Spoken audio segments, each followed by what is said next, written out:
Hello, how are you again? So, this is chapter 11, part 2, part D. If you remember the chapter before that, Pip had gone to Miss Havisham's and all these people are there.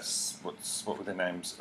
Sally and Camilla and Raymond and Sarah, not Sally.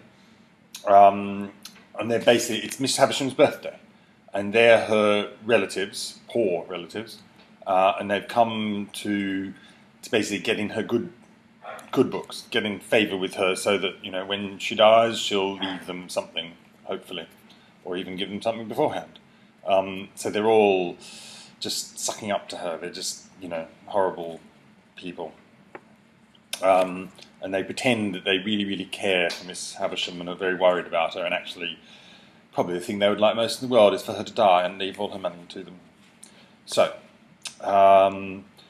yes, Camilla had been saying how she couldn't sleep or even eat because she thought so much of Miss Havisham. And Raymond, it must be her husband. So Camilla has just told Miss Havisham how she can't sleep and eat, and Raymond is a witness to the nervous jerkings in her legs, apparently. The Raymond referred to I understood to be the gentleman present, and I understood him to be Mr. Camilla, the husband of Camilla. He came to the rescue at this point and said, in a consolatory and complimentary voice, "Camilla, my dear, it is well known that your family feelings are gradually undermining you to the extent of making one of your legs shorter than the other." "I am not aware," observed the grave lady, whose voice I had heard but once, "that to think of any person is to make a great claim upon that person, my dear." Miss Sarah Pocket, whom I now saw to be a little dry, brown, corrugated old woman, wrinkled, with a small face that might have been made of walnut shells, and a large mouth like a cat's, without the whiskers, supported this position by saying, "No, indeed, my dear. Thinking is easy enough," said the grave lady.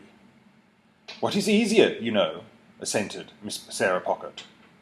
"Oh, yes," cried Camilla, whose fermenting feelings appeared to rise from her legs to her bosom. "It's all very true. It's a weakness to be so affectionate, but I can't help it. No doubt my health would be much better if it was otherwise. Still, I wouldn't change my disposition if I could." Disposition, your outlook on life. "It's the cause of much suffering, but it's a consolation to know I possess it when I wake up in the night." Here another burst of feeling. Miss Havisham and I had never stopped all this time, but kept going round and round the room. Remember, he's walking around the room, brushing against the skirts of the visitors, now giving them the whole length of the dismal chamber. "There's Matthew," said Camilla, "never mixing with any natural ties, never coming here to see how Miss Havisham is. I have taken to the sofa with my stay-lace cut, and have lain 3 hours insensible, with my head over the side, and my hair all down, and my feet I don't know where." "Much higher than your head, my love," said Mr. Camilla. So she's saying she's describing how worried she is about Miss Havisham, that it affects her so much. All she can do is lie on the sofa. "I've gone off into that state hours and hours on account of Matthew's strange and inexplicable conduct, and nobody has thanked me." I'm not sure who Matthew is. Must be another relation who doesn't come here to see how Miss Havisham is. Nobody has thanked me." "Really, I must say I should think not," interposed the grave lady. Grave means very serious. "You see, my dear," added Miss Sarah Pocket, a blandly vicious personage, "the question to put to yourself is, who did you expect to thank you, my love?" "Without expecting any thanks, or anything of the sort," returned Camilla. "I have remained in that state hours and hours, and Raymond is a witness of the extent to which I have choked, and what the total inefficacy of ginger has been, and I have been heard at the pianoforte tuners across the street, With the poor mistaken children, they've even supposed it to be pigeons cooing at a distance. And now to be told—" Here Camilla put her hand to her throat and began to be quite chemical as to the formation of new combinations there.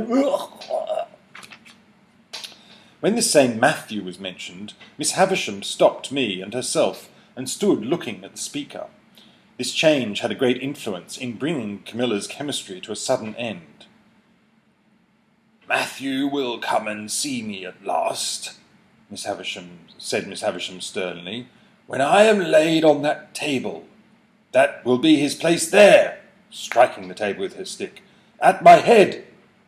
And yours will be there, and your husband's there, and Sarah Pocket's there, and Georgiana," that must be the grave lady, "there.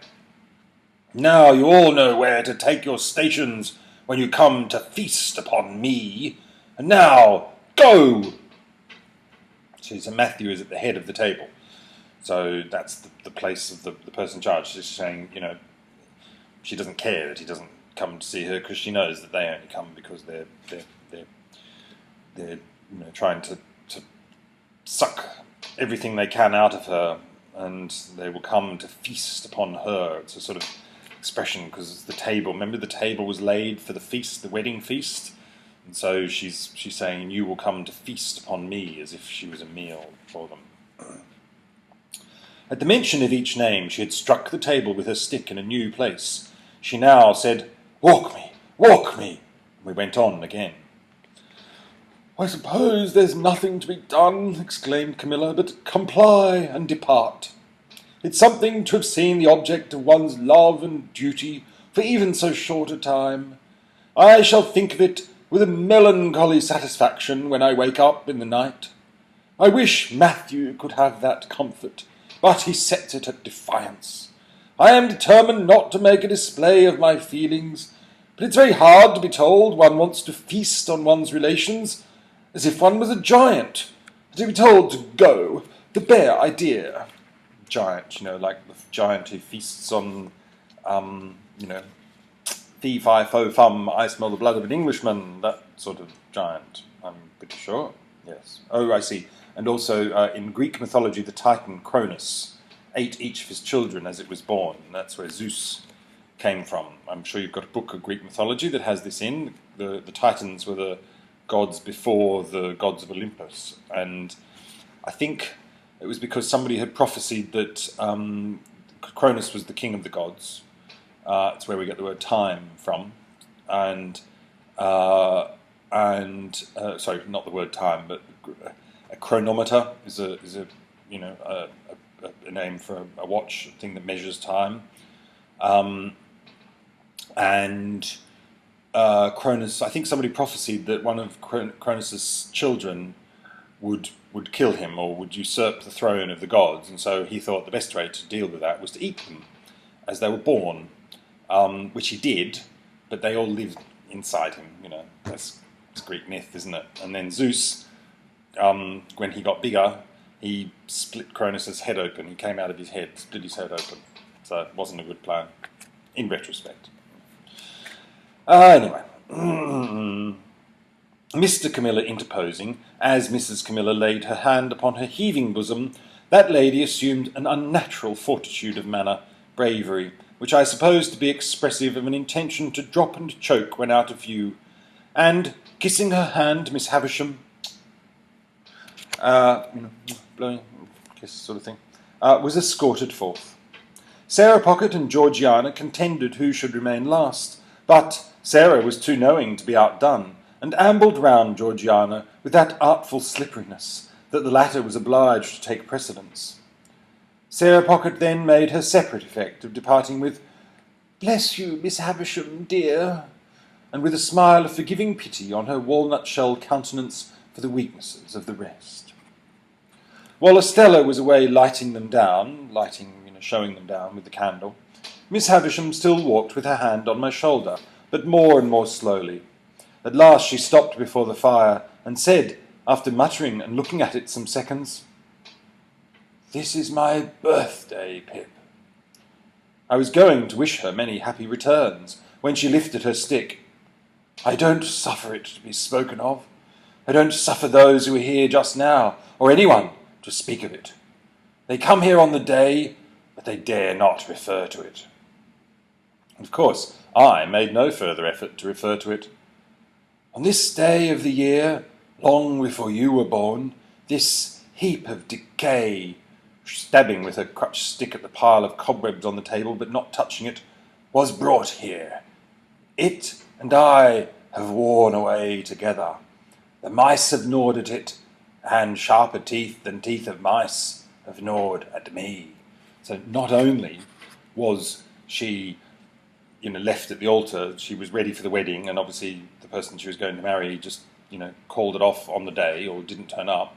But it was also her birthday, so every birthday since then, reminds her of, everything reminds her of what happened because she lives in the house with everything, but it's even worse because it's her birthday. She held the head of her stick against her heart as she stood looking at the table. She in her once white dress, all yellow and withered. The once white cloth, all yellow and withered. Everything around in a state to crumble under a touch.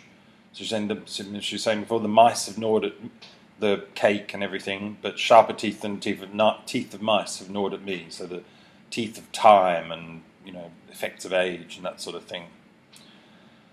When the ruin is complete, said she with a ghastly look, and when they lay me dead in my bride's dress on the bride's table, which shall be done, and which will be the finished curse upon him, so much the better if it is done on this day.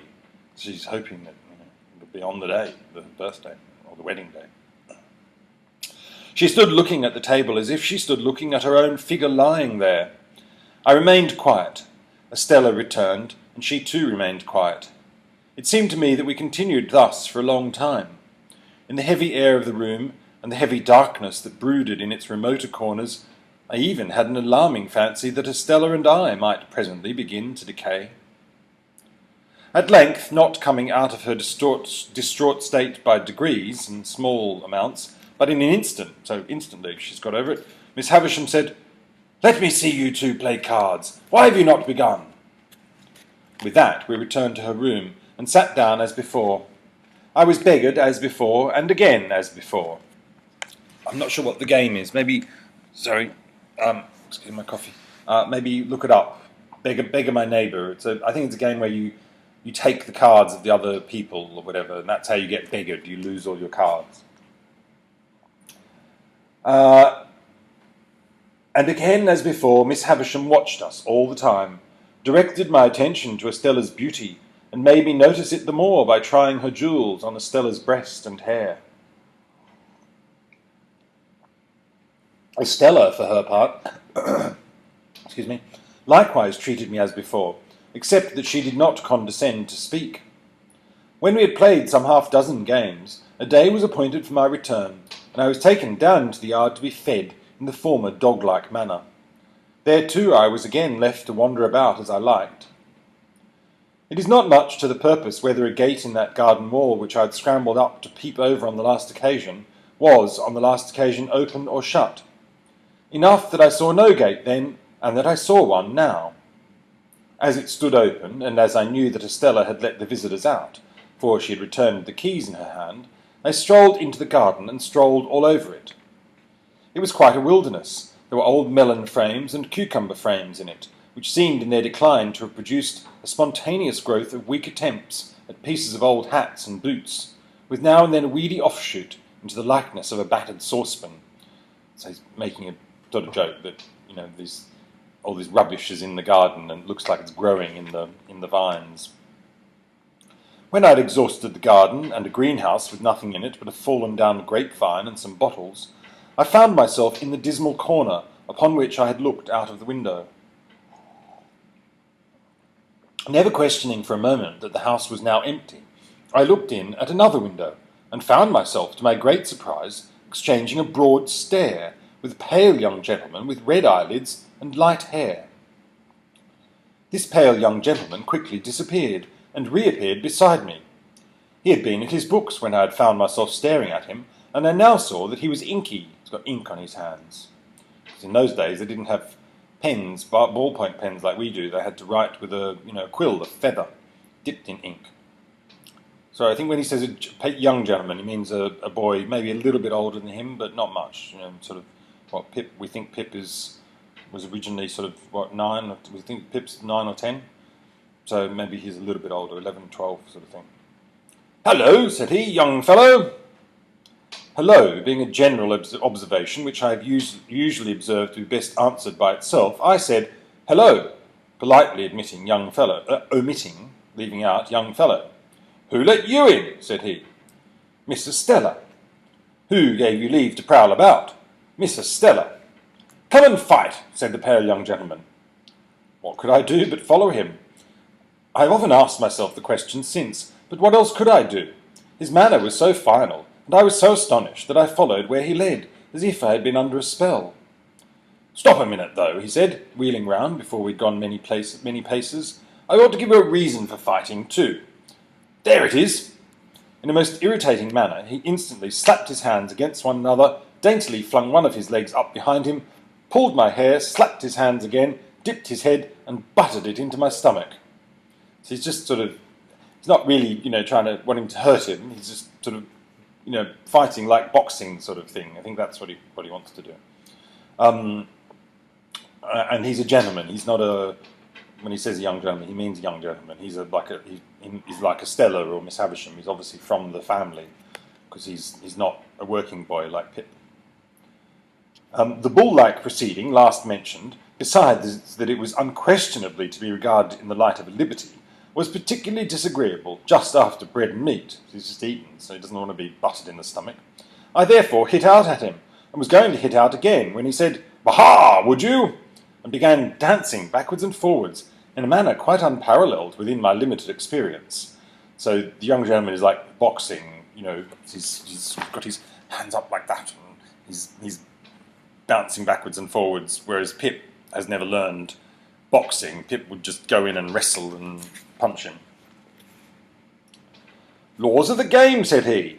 Here he skipped from his left leg onto his right. "Regular rules." Here he skipped from his right leg onto his left. "Come to the ground and go through the preliminaries." Here he dodged backwards and forwards and did all sorts of things while I looked helplessly at him. I was secretly afraid of him when I saw him so dexterous, nimble, moving around, but I felt morally and physically convinced that his light head of hair could have had no business in the pit of my stomach, and that I had a right to consider it irrelevant when so obtruded on my attention. Therefore I followed him without a word to a retired nook of the garden, formed by the junction of two walls and screened by some rubbish. On his asking me if I was satisfied with the ground, and on my replying yes, he begged my leave to absent himself for a moment, and quickly returned with a bottle of water and a sponge dipped in vinegar.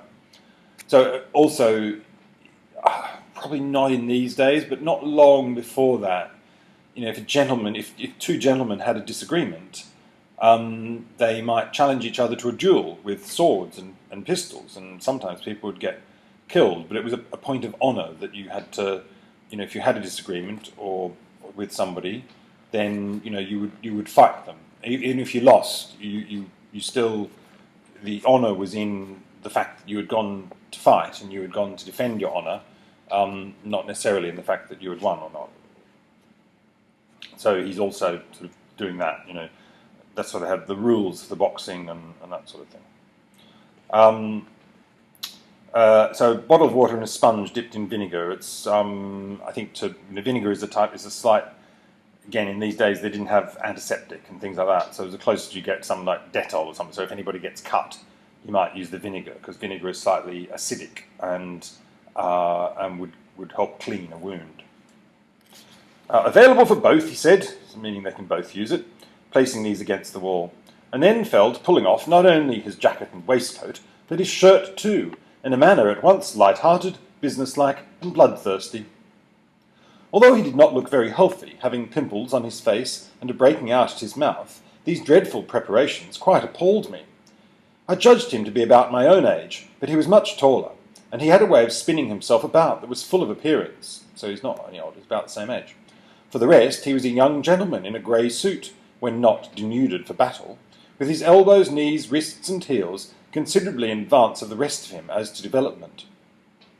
My heart failed me when I saw him squaring at me with every demonstration of mechanical nicety, and eyeing my anatomy as if he were minutely choosing his bone, so he's looking at him to choose where to hit him.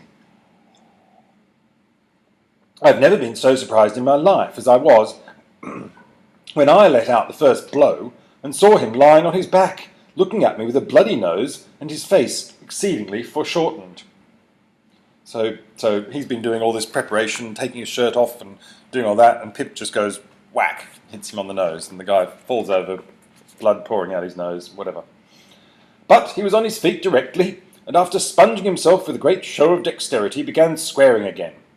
The second greatest surprise I've ever had in my life was seeing him on his back again, looking up at me out of a black eye, so this time Pip's hit him in the eye. His spirit inspired me with great respect. He seemed to have no strength, and he never once hit me hard, and he was always knocked down. But he would be up again in a moment, sponging himself or drinking out of the water bottle with the greatest satisfaction in seconding himself according to form, and then came at me with an air and a show that made me believe he was really going to do for me at last. He got heavily bruised, for I am sorry to record that the more I hit him, the harder I hit him. But he came up again and again, until at last he got a bad fall with the back of his head against the wall. Even after that crisis in our... so he sort of hit his head. Even after that crisis in our affairs, he got up and turned round and round confusingly a few times, not knowing where I was, but finally went on his knees to his sponge and threw it up, at the same time panting out, "That means you've won." He seemed so brave and innocent that although I had not proposed the contest, I felt but a gloomy satisfaction in my victory. Indeed, I go so far as to hope that I regarded myself while dressing as a species of savage young wolf or other wild beast. However, I got dressed, darkly wiping my sanguinary face at intervals, and I said, "Can I help you?" And he said, "No, thank you." And I said, "Good afternoon," and he said, "Same to you." When I got into the courtyard, I found Estella waiting with the keys, but she neither asked me where I had been, nor why I had kept her waiting, and there was a bright flush upon her face, as though something had happened to delight her. Instead of going straight to the gate, too, she stepped back into the passage and beckoned me. "Come here. You may kiss me, if you like." I kissed her cheek as she turned it to me. I think I would have gone through a great deal to kiss her cheek, but I felt that the kiss was given to a coarse common boy as a piece of money might have been, and that it was worth nothing. What with the birthday visitors, and what with the cards, and what with the fight, my stay had lasted so long that when I neared home, the light on the spit of sand off the point on the marshes was gleaming against a black night sky, and Joe's furnace was flinging a path of fire across the road. So there we are. That's the end of chapter 11. So there we are. That was good length. 23 minutes just gone. That's it. So chapter 12 next. Okay, lots of love, sweeties. Bye-bye.